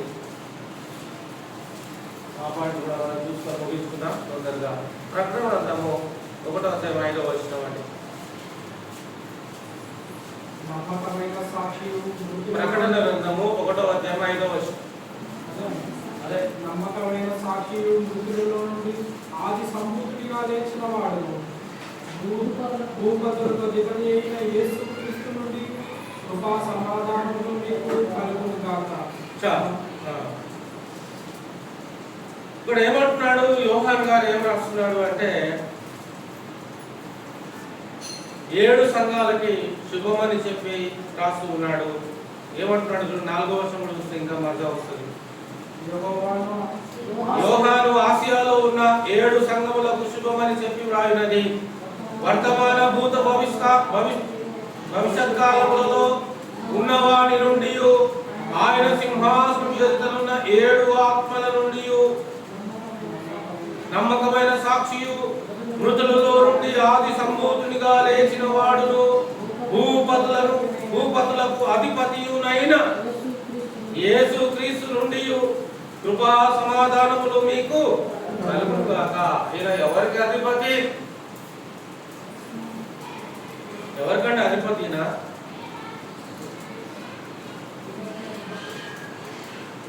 ఏమండి, ఎవరికి అధిపతినా?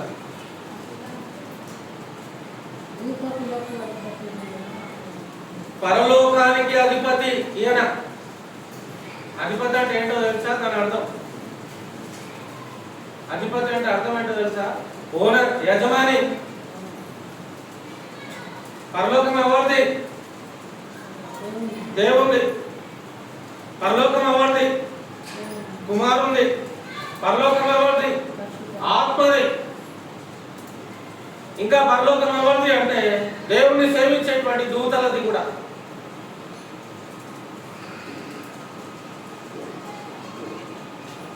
కాబట్టి ఇప్పుడు ఆ పరలోకము నీకు నాకు ఇవ్వడానికే దేవుడు ఆలోచన. ఆ పరలోక పట్టణంలో నిత్యము, ఇందాక మనం చదువుకున్నాం, నిత్యము సుఖములు కలవు. నిత్యము ఆత్మ సంబంధమైనటువంటి సుఖము, ఆత్మ సంబంధమైనటువంటి సంతోషము, ఆత్మ సంబంధమైనటువంటి ఆనందము నిత్యము ఆయన నివసించేటువంటి చోటులో ఉంటుంది. ఆ చోటికి అధిపతి ఎవరో కాదు, యేసుక్రీస్తు అని చెప్తున్నాడు ఇక్కడ. అందుకే మరోసారి ఈ మాటలు చూస్తే నమ్మకమైన సాక్షి. ఈయన సామాన్యమైన వాడు కాదు, వర్తమాన భూత భవిష్యత్ కాలంలో ఉన్న వారి నుండి, ఆయన సింహాసనం ఎదుట ఉన్న 7 ఆత్మల నుండి నమ్మకమైన సాక్షి, మృతులలో నుండి ఆది సంభూతుడిగా లేచిన వాడు. ఈయన ఎవరు అంటే మృతులలో నుండి లేచిన ఆది సంభూతుడు. ఆది సంభూతుడు అంటే మృతులలో నుండి లేచుటలో నంబర్ 1, మొదటివాడు. మృతులలో నుండి లేచుటలో మొదటివాడు. మరి అంతకంటే ముందు ఎవరు లేవలేదా మృతులలో నుండి? యేసుక్రీస్తు కంటే ముందు చనిపోయిన వారు ఎవరు లేవలేదా?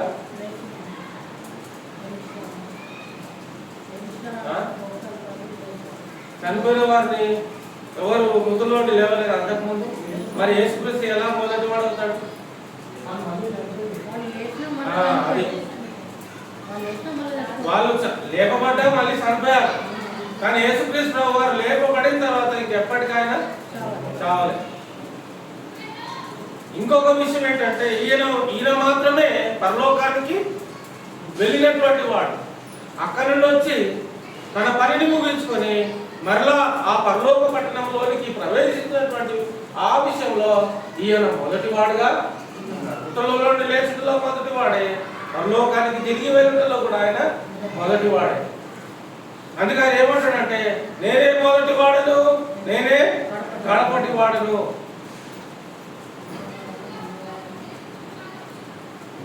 నేనే ఆది, నేనే అంతము.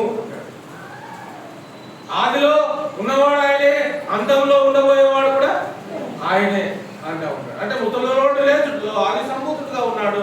కాబట్టి ఈయన పరలోకం ఈయనకు అధికారం ఉంది, భూమి మీద అధికారం ఉంది, పరలోకం ఉన్నటువంటి అధికారుల మీద కూడా ఈయనకు అధికారం ఉంది. పరలోకంలో అధికారులు ఎంతమంది అయితే ఉన్నారో ఆ అధికారులందరికీ కూడా ఈయనే అధికారిగా ఉన్నాడు. పరలోకంలో పెద్దల మీద కూడా ఈయన అధికారం కిందనే వాళ్ళు అక్కడ పరలోకంలో ఆ అధికారానికి వాళ్ళు లోబడవలసినటువంటి పరిస్థితి. ఈయన దేవుడు కాకపోతే పరలోకానికి ఈయన అధికారం ఎలా ఉంటుంది? ఈయనకి సహజంగా జనరల్గా మనం ఆలోచిస్తే అసలు పరలోకానికి అధికారులు ఎవరు ఉంటారు అంటే దేవుడు మాత్రమే ఉంటాడు. అంతేనా? పరలోకం మీద అధికారం ఎవరికి ఉంటుంది? ఒక్క దేవుడికి మాత్రమే. మరి ఇక్కడ యేసుక్రీస్తు ఏమంటున్నాడు? భూమి మీదను పరలోకమందును నాకు సర్వాధికారము ఇయ్యబడి ఉన్నది. అంతకుముందు లేదా అధికారం? ఉంది. మరి ఇప్పుడు ఎందుకు మాట్లాడుతున్నాడు అంటే తిరిగి తన పనిని ముగించుకొని పరలోకానికి వెళ్తున్నాడు కనుక తన యొక్క స్థితిని తెలియజేస్తూ ఉన్నాడు. భూమి మీద నాకు అధికారం ఉంది, పరలోకానికి కూడా నాకు అధికారము ఉంది. అధికారం కలిగినటువంటి వాడు, పరలోకం మీద అధికారం కలిగినటువంటి వాడు దేవుడు కాకపోతే ఏమవుతాడు? పరలోకంకి అధికారము కలిగినటువంటి వాడు దేవుడు కాకపోతే ఏమవుతాడు? నా క్వశ్చన్ అర్థమైందా? పరలోకానికి అధికారి అయినటువంటి వాడు దేవుడు కాకపోతే ఏమవుతాడు? దేవుడే అవుతాడు. దేవుడు కాదు అన్నవాడికి ఇంకా క్రీస్తు సంపూర్ణంగా, క్రీస్తు దేవత్వం ఇంకా సంపూర్ణంగా తెలియదు, గ్రహించలేదు. శిష్యులే గ్రహించలేదు. ఖాళీ సమాధి చూసి ఏమంటే ఖాళీ సమాధి చూసి శిష్యులే గ్రహించలేదు. క్రీస్తు చెప్పిన మాటలను వాళ్ళు వాళ్ళ హృదయాల్లో భద్రపరచుకోలేదు. ఇక్కడ విన్నారు, ఇక్కడ విడిచిపెట్టారు. అసలు ఇక్కడ దాకా కూడా పోలే ఇంకా లోపలికి. కాబట్టి ఈరోజు అలాంటి వాళ్ళంతా కూడా ఏమంటున్నారంటే క్రీస్తు దేవుడు కాదు. క్రీస్తు దేవుడు అని ఎవరంటారు అంటే బైబిల్ చెప్తుంది క్రీస్తు దేవుడు అని. అపోస్తలులు చెప్తున్నారు క్రీస్తు దేవుడు అని. అపోస్తలులు చెప్తున్నారు క్రీస్తు జీవాధిపతి అని. అపోస్తలులు చెప్తున్నారు క్రీస్తు రక్షకుడు అని. ప్రవక్తలు చెప్తున్నారు, పితరులు చెప్తున్నారు క్రీస్తు దేవుడు అని. ఆయన సర్వశక్తి కలిగినటువంటి వాడని, ఆయన విమోచకుడని పితరులు ప్రవక్తలు చెప్తున్నారు. ఈరోజు క్రైస్తవుల్లో చాలా మంది క్రీస్తుని దేవుడుగా అంగీకరించలేనటువంటి పరిస్థితి మనం చూస్తా ఉన్నాం. ఇంకొక విషయాన్ని మనం చూడగలిగినట్లయితే ఇక మరణమును జయించు వాడై ఉండాలి. మరణాన్ని జయించినటువంటి వాడై ఉండాలి. భూమి మీద పరలోకం మీద అధికారం కలిగినటువంటి వాడై ఉండాలి. సమస్త సృష్టి మీద అధికారం కలిగినటువంటి వాడై ఉండాలి. అలాంటి వారిని దేవుడుగా మనము 100% అంగీకరించడానికి సందేహపడవలసినటువంటి అవసరం ఏమీ లేదు. ఇంకొక పాయింట్ ఏంటంటే ఇందాక చెప్పుకున్నాం మనం, సృష్టికర్త అయి ఉండాలి. సృష్టిని సృజించిన వాడే ఉండాలి. మరి ఆయన సృష్టిని సృజించాడా? యేసుక్రీస్తు ప్రభువారు సృష్టిని సృజించాడా? యోహాను సువార్త 1వ అధ్యాయము 2-3 వచనాలు. యోహాను సువార్త 1వ అధ్యాయము 2-3 వచనాలు ఏం చెప్తుంది?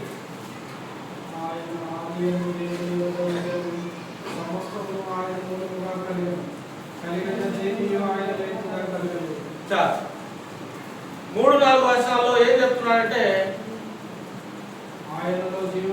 రెండవ వచనం సమస్తమును ఆయన మూలముగా కలిగెను. రెండవ వచనం చివరి లైన్, అలాగే 3వ వచనం మొదటి లైన్, కలిగి ఉన్నది ఏది ఆయన లేకుండా కలగలేదు. అంటే దాని అర్థం ఏంటంటే ఈయన సృష్టికర్త.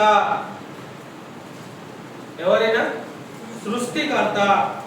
ఇంకా నమ్మకం కలగడం లేదా?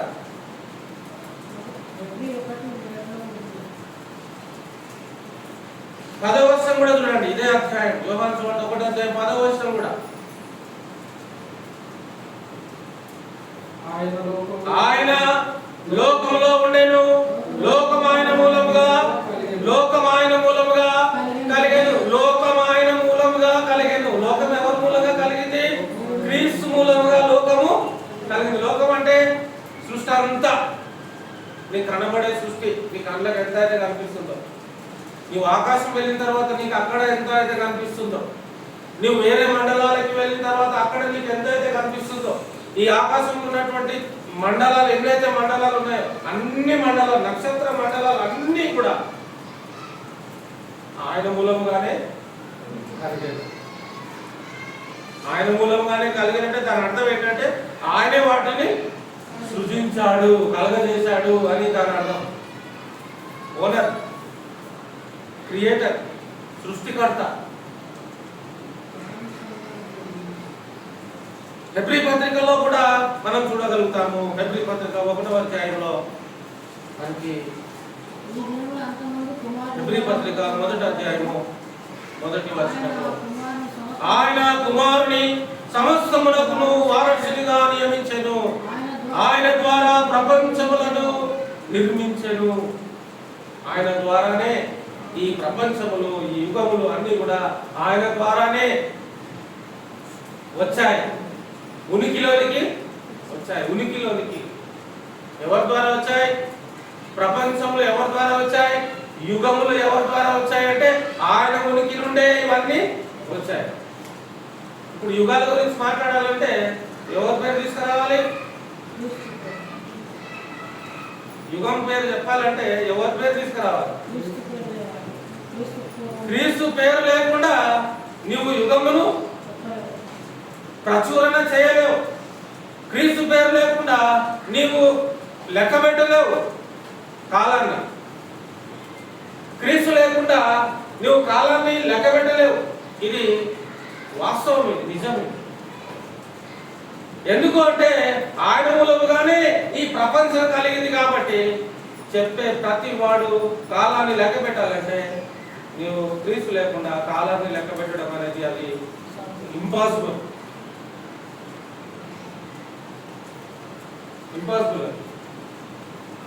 అది ఆదాము పుట్టినరోజు కావచ్చు, చివరిగా ఉన్నటువంటి యోహాను చచ్చిన రోజు కావచ్చు, చనిపోయిన రోజు కావచ్చు. ఆదాము పుట్టినరోజు ఎక్కడ? ప్రకటన గ్రంథం రాసినటువంటి యోహాను చనిపోయింది ఎక్కడ? ఆయన పుట్టినరోజు డేట్ కావాలన్నా క్రీస్తు కావాలి, యోహాను గారి మరణించిన డేట్ కావాలన్నా ఎవరు కావాలి? క్రీస్తు కావాలి. ఈ లోకం సృష్టిలో ముగింపు, లాస్ట్ మనిషి పుట్టినప్పుడు, ఆయన చనిపోయినప్పుడు కూడా అది లెక్క పెట్టాలన్నా క్రీస్తు కావాలి. ఎందుకు అంటే ఆయన ఓనర్. ఎవరైనా అధికారం, జీవాధిపతి, దేవత్వం కలిగినటువంటి వాడు, మృతుల్లో నుండి లేచుటలో ఆది సంభూతుడైనటువంటి వాడు, పరలోకానికి చేరుటలో ఆది సంభూతుడైనటువంటి వాడు, మానవాళికి సమస్త విధమైనటువంటి మానవాళికి రక్షణ ఇచ్చేటువంటి వాడు, విమోచన ఇచ్చేటువంటి వాడు, పాపము లేనటువంటి వాడు, నిందారహితుడైనటువంటి వాడు, సృష్టికర్త అయినటువంటి వాడు. చెప్పుకుంటూ పోతే ఈ జీవితం సరిపోదు. క్రీస్తు గురించి చెప్తే అనుకుంది, క్రీస్తు దగ్గర చెప్పాల్సింది. క్రీస్తు గురించి చెప్పాలంటే మన జీవితం సరిపోదంట ఉంటాడు భక్తులు. భూమి సరిపోదంట క్రీస్తు గురించి రాస్తే. ఏమంటే భూమి సరిపోదంట క్రీస్తు గురించి, ఆయన చేసినటువంటి కార్యాల గురించి రాయాలంటే ఈ భూమి అయినా సరిపోదని భక్తులు రాస్తూ ఉంటారు. మరణమును జయించినటువంటి వాడు, అలాగే సమస్తమునకు సృష్టికర్త అయినటువంటి వాడు ఉండాలి. దేవుడుగా మనం అంగీకరించాలంటే ఇన్ని అర్హతలు ఉంటేనే తప్ప మనం ఆయన దేవుడుగా అంగీకరించాలి. ఈ అన్ని అర్హతలు ఆయనకు ఉన్నాయి. 1 కొరింథీ పత్రిక 8:6 ఓర్పడుతుందా? కొంచెం స్పీడ్గా తీద్దాం, అయిపోతుంది. ఇది ఇంకొక 4 కొటేషన్స్ ఉన్నాయి, అవి జస్ట్ అట్లా చదువుకుంటే వెళ్ళిపోతాం. 1 కొరింథీ పత్రిక 8:6 అండి. అందరు తీయని అండి కొంచెం. 1 కొరింథీ పత్రిక 8:6 ఆకాశమునందైనను భూమి మీదనైనను దేవతలన్న పడవి ఉన్నను మనకు ఒక్కడే దేవుడు ఉన్నాడు, ఆయన తండ్రి. ఆయన నుండి సమస్తమును కలిగింది. ఇది గుర్తుపెట్టుకోండి. తండ్రి నుండి సమస్తమును కలిగింది. అది మీరు అండర్లైన్ పెట్టుకోండి. తర్వాత ఆయన నిమిత్తం మనము ఉన్నాము, మరియు మనకు ప్రభువు ఒక్కడే, ఆయన యేసుక్రీస్తు. ఈయన కేటగిరీ ఏంటో ఈయన చెప్తున్నాడు. ఆయన ద్వారా సమస్తమును కలిగింది. తండ్రి నుండి సమస్తం కలిగింది, ప్లస్ కుమారుని నుండి సమస్తం కలిగింది. సమస్తం ఎవరి ద్వారా కలిగింది?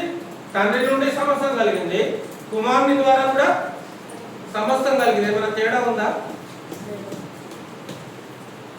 ఏమైనా తేడా ఉందా? తండ్రి ఒక్కడే కలిగించాడా, లేకపోతే కుమారుడు కూడా కలిగించాడా? ఇక్కడ చెప్పాలనుకున్నటువంటి విషయం ఏంటంటే, తండ్రి ఎలాగైతే సృష్టికర్తనో కుమారుడు అయినటువంటి క్రీస్తు కూడా సృష్టికర్తనే అనేటువంటి విషయాన్ని ఇక్కడ మనం గమనిస్తూ ఉన్నాం. చెప్పాలనుకున్న పాయింట్ అయిపోయింది. కొలస్సీ పత్రిక 1:16-18. కొలస్సీ పత్రిక 1:16-18. టైం లేదు కాబట్టి కొలస్సీ 1:16-18.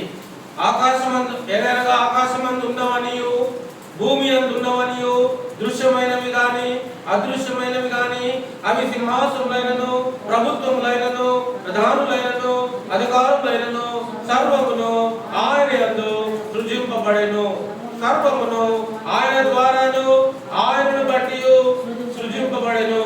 ఆయన అన్నిటికంటే ముందుగా ఉన్నవాడు, ఆయనే సమస్తమునకు ఆధారభూతుడు.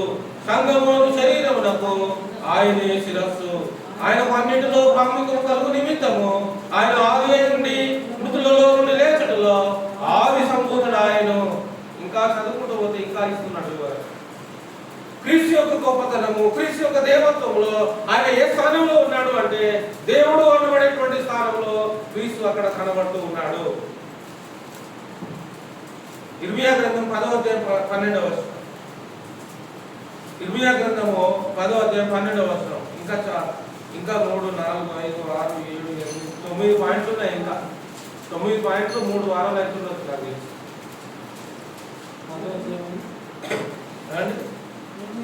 ఇర్మియా గ్రంథం అండి 10:12 అండి.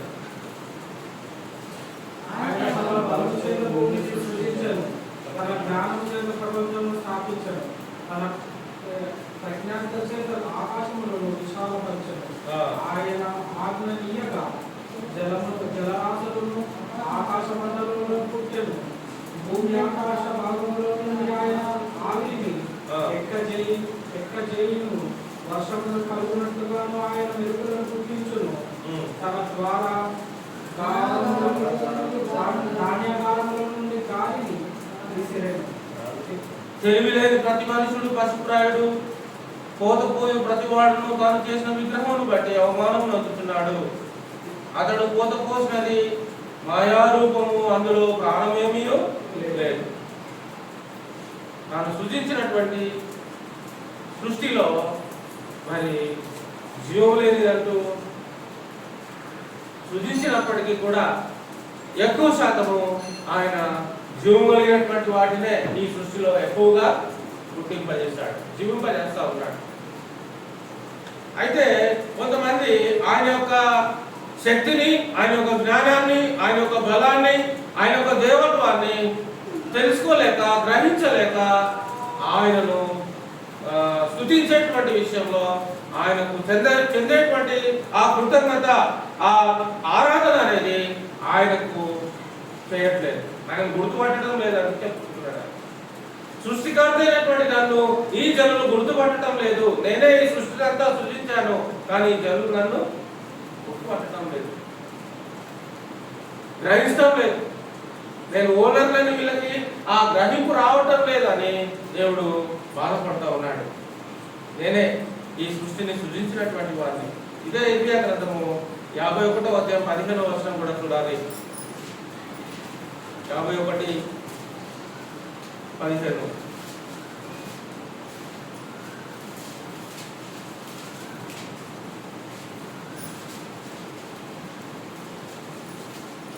నా జీవము తోడని సైన్యములకు అధిపతి యెహోవా ప్రమాణం చేస్తున్నాడు.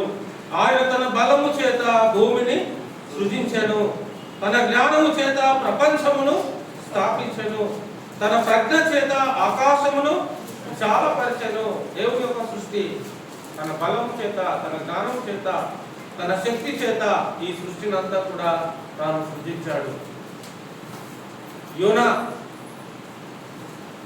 యోనా గ్రంథంలో 1వ అధ్యాయం 9వ వచనం కూడా చూడాలి. యోనా గ్రంథం 1వ అధ్యాయం 9వ వచనం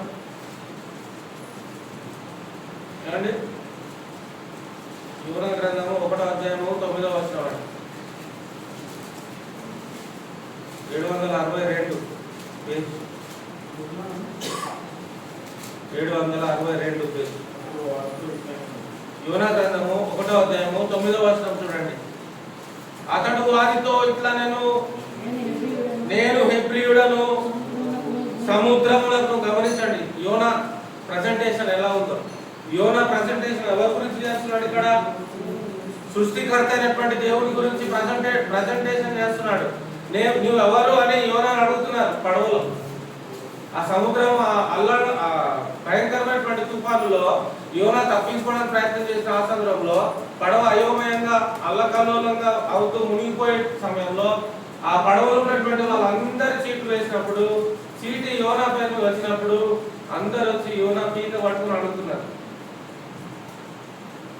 నువ్వెవరు, నువ్వు ఎక్కడి నుంచి వచ్చావని అడుగుతున్నారు.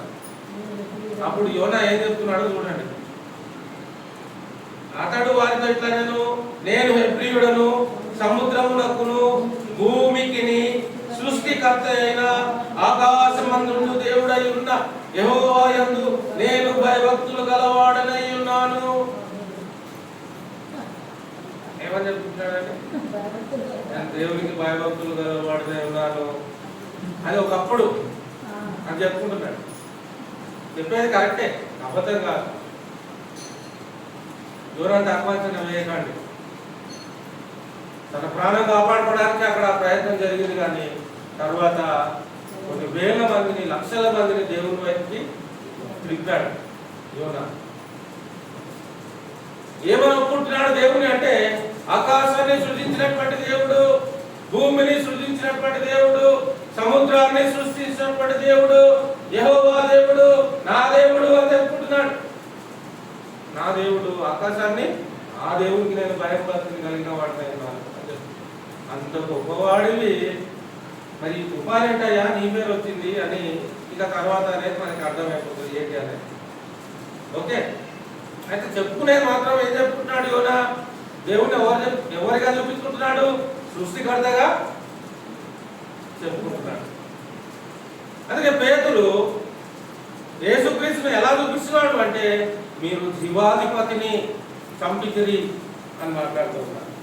అంటే చంపబడినటువంటి వాడు సాధారణమైనటువంటి సామాన్యమైనటువంటి వాడు సృష్టికర్త అయినటువంటి వాడు.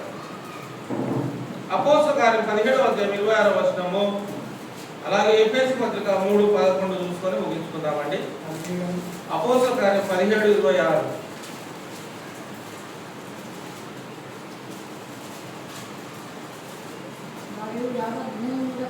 మరియు యావత్ భూమి మీద కాపురముండుటకు ఆయన ఒకరి నుండి ప్రతి జాతి మనుషులను సృష్టించి వారు ఒకవేళ దేవుని నడువులాడి కనుగొనురేమో అని తను వెతుకు నిమిత్తము నిర్ణయ కాలమును వారి నివాసస్థలం యొక్క పొలిమేరలను ఏర్పరచెను.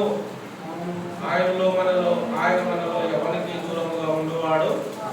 మనం ఆయన బ్రతుకుచున్నాము, చలించుచున్నాము, ఉనికి కలిగి ఉన్నాము. అటువలే మనం ఆయన సంతానం అని మీ భవిష్యత్తులో కొందరు చెప్పుచున్నారు. కాబట్టి మనం దేవుడి సంతానమై ఉండి మనుషుల చమత్కార కల్పనము వలన మంచబడిన బంగారమునైనను వెండినైనను రాతినైనను దేవత్వం పోలి ఉన్నదని తలంపకూడదు. దేవత్వం పోలి ఉన్నదని తలంపకూడదు. దేవత్వము ఏమి పోలి ఉండదు అంటే మనుషులు సృష్టించినటువంటి విగ్రహాలకు దేవత్వం అనేది పోలి ఉండదు, అంటే ప్రాణము ఉండదు. అవి దేవుడు కాదు అని చెప్తున్నాడు. దేవుడు అంటే ఎలా ఉండాలి? చలనము కలిగిన వాడై ఉండాలి, జీవము కలిగిన వాడై ఉండాలి, అధికారి కలిగిన వాడై ఉండాలి, పరలోకమైన అధికారం ఉండాలి, భూమి మీద అధికారం ఉండాలి, భూమి కింద ఉన్నటువంటి పాతాళం మీద అధికారం ఆయనకి ఉండాలి. మనుషులందరూ ఆయన ద్వారా సృజింపబడినటువంటి వారే ఉండాలి. కాబట్టి ఆయన దేవుడు అవుతాడు. లాస్ట్ అండ్ ఫైనల్ ఎఫెసీ పత్రిక 3వ అధ్యాయం 11వ వచనము. ఇది ఒక్కటి మనం చూసుకొని ముగిస్తున్నామండి. ఎఫెసీ 3:11. దేవుడు మనం ప్రభువైన యేసుక్రీస్తు యందు చేసిన నిత్య సంకల్పము చొప్పున పరలోకములో సదాలకు అధికారులకు సంఘము ద్వారా తన యొక్క నానా విధములైన జ్ఞానము ఇప్పుడు తెలియబడ వలనని ఉద్దేశించి శక్యం కాని క్రీస్తు ఐశ్వర్యము అన్యజనులలో ప్రకటించుటకును. క్రీస్తు ఐశ్వర్యం ఏంటండి? క్రీస్తు ఐశ్వర్యం ఏంటి? ఎవరి గురించి ప్రకటించాలి? దేవుడి గురించి ప్రకటించాలి కదా అపోస్తలులు. మరి క్రీస్తు ఐశ్వర్యం గురించి ప్రకటించాలంటున్నారేంటి? అర్థమవుతుందండి? ఇప్పుడు క్రీస్తు ఐశ్వర్యమును అన్యజనులలో ప్రకటించుటకును. అసలు క్రీస్తు ఐశ్వర్యాన్ని ప్రకటించాల్సినటువంటి అవసరం ఏంటి అంటే క్రీస్తు సామాన్యమైనటువంటి మనుషు కుమారుడు మాత్రమే కాదు, క్రీస్తు సాక్షాత్తు దేవుడు గనుకనే ఆయన గురించి సమస్త అన్యజనులకి ప్రకటింపబడాలి అనేది సారాంశం. క్రీస్తు ఐశ్వర్యము అన్యజనులలో ప్రకటించుటకును సమస్తమును సృష్టించిన దేవుని యందు పూర్వకాలం నుండి మరుగై ఉన్న ఆ మర్మమును గురించిన ఏర్పాటు ఎట్టిదో అందరికీ తేటపరచుటకును అన్నాడు. పరిశుద్ధులందరిలో అత్యల్పుడనైన నాకు ఈ కృప. పౌలు చెప్పుకుంటున్నాడు. క్రీస్తును పౌలు ఏమో ఒప్పుకుంటున్నాడంటే క్రీస్తును పౌలు ఏమని ఒప్పుకుంటున్నాడు? క్రీస్తును పౌలు ఏమని ఒప్పుకుంటున్నాడు? రోమా 9:5. రోమా పత్రిక ఎవరు రాశారు? పౌలు గారు రాశారు. అలాంటి పౌలు క్రీస్తును ఏమని వర్తిస్తున్నాడో చూద్దాం. రోమా 9:5. మీరు ఆన్సర్ చెప్తే నేను తీయను, మీరు ఆన్సర్ చెప్పకపోతే తీయాల్సి వస్తుంది. రోమా 9:5. పితరులు వీరి వారు శరీరమును బట్టి క్రీస్తు వీరిలో పుట్టెను.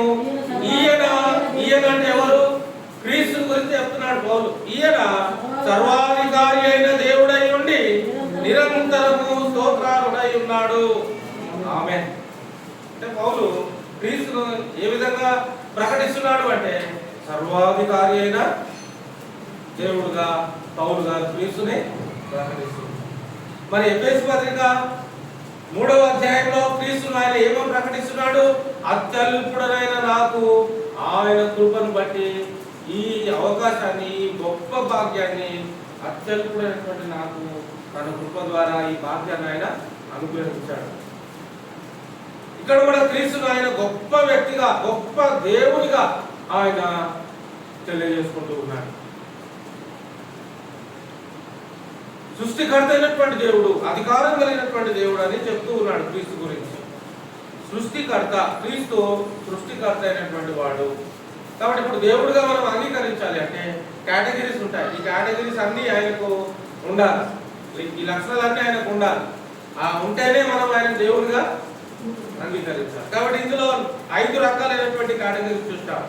సృష్టికి ముందు ఉండాలి, సృష్టి తర్వాత ఉండాలి, 2 పరిశుద్ధుడై ఉండాలి, పాపం లేనివాడై ఉండాలి, నిందారహితుడై ఉండాలి, 3 నిత్య జీవం గలవాడై ఉండాలి, నిత్య జీవం ఇచ్చేవాడై ఉండాలి, 4 మరణమును జయించేవాడై ఉండాలి, ఆయన యందు విశ్వాసం ఉంచినటువంటి వారిని మృతుల నుండి లేపేవాడై ఉండాలి, 5 సమస్తమును సృజించినటువంటి వాడై ఉండాలి, భూమికి అధికారి అయి ఉండాలి, పరలోకానికి అధికారి అయి ఉండాలి, యజమానుడై ఉండాలి. ఈ సృష్టి అంతా కూడా తనకు లోబడినదై ఉండాలి. సృష్టి దేవుడు క్రీస్తుకి లోబడిందా, లోబడలేదా? సృష్టి లోబడలేదా? అపోస్తలులు సముద్రంలో వెళ్తున్నప్పుడు గాలి తుఫాను వచ్చినప్పుడు ఏమండి పేతురు ఏమంటాడు? పేతురు, అయ్యో నువ్వు నీళ్ళ మీద నడకొస్తున్నావు, నాకు కూడా అధికారమే, నీళ్ళ మీద నడిచిన అధికారమే అంటే ఎవరిని అడుగుతున్నాడు పేతురు? అధికారం యేసుక్రీస్తుని అడుగుతున్నాడు. ఏం అధికారం అడుగుతున్నాడు? సముద్రం మీద నడిచే అధికారం అడుగుతున్నాడు. అంటే ఒక వ్యక్తి సముద్రం మీద నడవాలంటే ఎవరి అధికారం కావాలి, ఎవరి పర్మిషన్ కావాలి? అది తర్వాత అది అయిపోయిన తర్వాత పడవలోకి ఎక్కిన తర్వాత ఆ గాలి తుఫాన్ అంతా కూడా ఆయన ఏం చేస్తున్నాడు? నిమ్మలం చేసేస్తున్నాడు. ఒక మాట కంట్రోల్. ఏ గాలి ఆగు, ఏ సముద్రమా ఆగు అని ఆజ్ఞాపింపగానే సముద్రం అదే క్షణంలో నిమ్మలం అయిపోయింది. ఆ రోజు ఇజ్రాయేల్ మోసే నడిపించినప్పుడు ఎర్ర సముద్రం అడ్డం వచ్చింది. ఏమైంది? సముద్రం 2 ముక్కలైంది. మోసే శక్తిని బట్టి అయిందా? దేవుని శక్తిని బట్టి అయిందా? దేవుని శక్తిని బట్టి అయింది. అంటే నిజంగా దేవుడు అయితే ఆ దేవునికి ఈ సృష్టి అంతా కూడా లోబడిందా అంటే క్రీస్తు కావాలి.